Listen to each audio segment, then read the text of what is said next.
পাগলা মসজিদে 4 মাসে 7,78,00,000 টাকা, এই যে টাকাটা উঠছে পাগলা মসজিদে, দিয়েছে কারা? সাধারণ জনগণ, সাধারণ মানুষ, খেটে খাওয়া মানুষ। আচ্ছা বলেন তো দেখি, এত পরিমাণ টাকাকে একটা মসজিদের প্রয়োজন আছে কিনা? এক কথায় যদি উত্তর দিতে হয়, আমি নিজে সে মসজিদ সফর করেছি এবং সেখানের ইমাম সহ মুয়াজ্জিন সহ সবাই দৌড়ে আসছে যে হুজুর আপনি আসছেন। এই হচ্ছে সে বক্স, দান বক্স থেকে যেখানে 4 মাস পরে পরে খোলা হয়। 2 শতাধিক মানুষ শুধু বসে বসে টাকাগুলো গুনতে থাকে, বস্তাকে বস্তা ভরে টাকাটা গুনে, এবং দেখা যায় সেখানে টাকা গুনতে গুনতে মানুষ ক্লান্ত হয়ে যায়।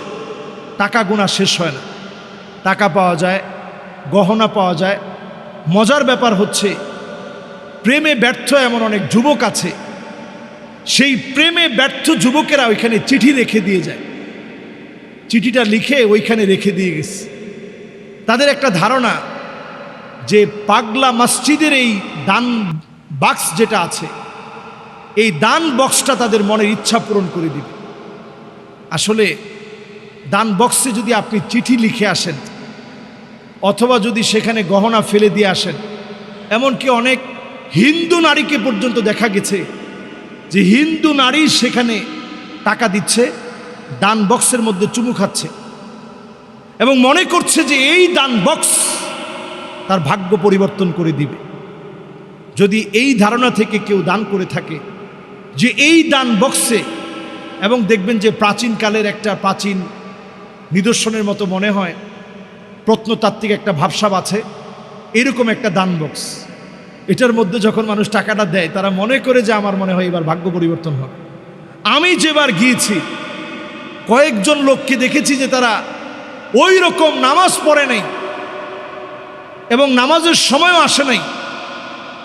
নামাজ পড়ে আমরা বের হচ্ছি, তারপরে দেখছি যে ওইখানে দাঁড়িয়ে ঠিক যেভাবে পূজা, এইভাবে পূজা করার সময় মানুষ যেভাবে হাত ধরে রাখে, দান বক্সের সামনে এইভাবে দাঁড়িয়ে পূজা অর্পণা করার মতো মানুষ হাত ধরে, মানে কেমন যেন দান বক্সের সামনেই দোয়া করছে, দান বক্সের সামনে প্রার্থনা করছে। এই কাজগুলো আমাকে খুব দুঃখ দিয়েছে। মসজিদ তো আল্লাহর ঘর। মান বানা লিল্লাহি মসজিদান বানাল্লাহু লাহু বাইতান ফিল জান্নাহ ওয়ালাউ কামাফহাসি কাতাতিন।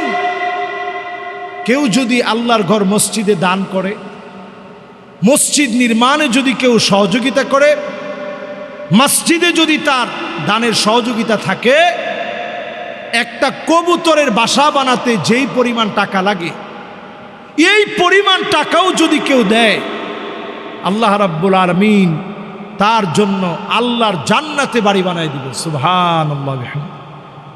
তো এই বিশাল সওয়াবের বিষয়, এই বিশাল সওয়াবের জায়গা, এই বিশাল অর্জন মুসলমানদের।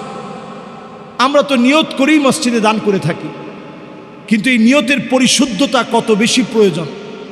আপনি মসজিদে দান করলেন, উদ্দেশ্য যদি এই হয় যে দান বক্স এটা আমার ভাগ্য পরিবর্তন করবে।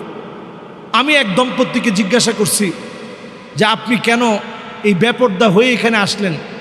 বলছে হুজুর অনেক বছর বাচ্চা কাচ্চা হয় না, নিয়ত নিয়ে আসছি এই পাগলা মসজিদে দিলে আল্লাহ মনের বাসনা কবুল করে, তো আমারও যদি একটু বাচ্চা কাচ্চা হয় এই জন্য আমি দিলাম।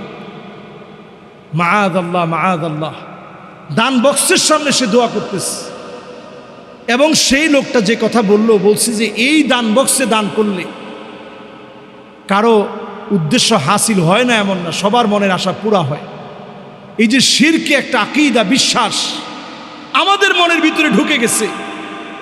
অথচ যদি আপনি আল্লাহর কাছে চাইতে পারতেন, আল্লাহর কাছে যদি আপনি ফরিয়াদ করতে পারতেন, কায়ামানুবাক্যে 2টা হাত তুলে যদি আপনি আল্লাহর কাছে বলতে পারতেন, আল্লাহ রাব্বুল আলামিন কত নিঃসন্তান দম্পতিকে আল্লাহ তাআলা সন্তান দিয়েছেন, আপনাকে আল্লাহ তাআলা সন্তান দিবেন।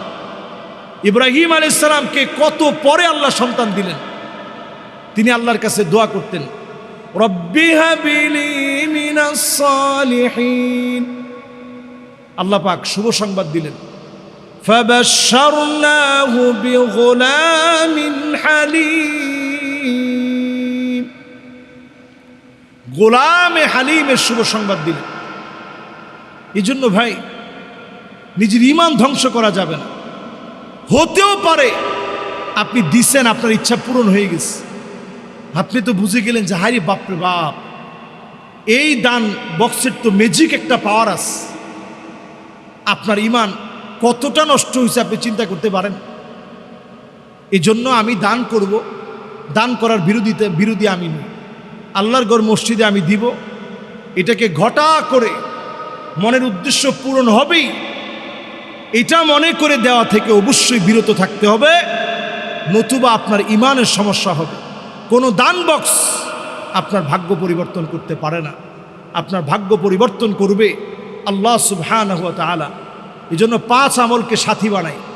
1 নম্বর বেশি বেশি দোয়া করি, 2 নম্বর পিতামাতার সাথে সুন্দর আচরণ করি, 3 নম্বরে আত্মীয়দের খবর নেই, 4 নম্বরে বেশি বেশি ইস্তেগফার করি, 5 নম্বরে আমি আপনি সবাই মিলে লা ইলাহা ইল্লা আনতা সুবহানাকা ইন্নী কুনতু মিনাজ জালিমিন, এই 5 কাজের সাক্ষী হই।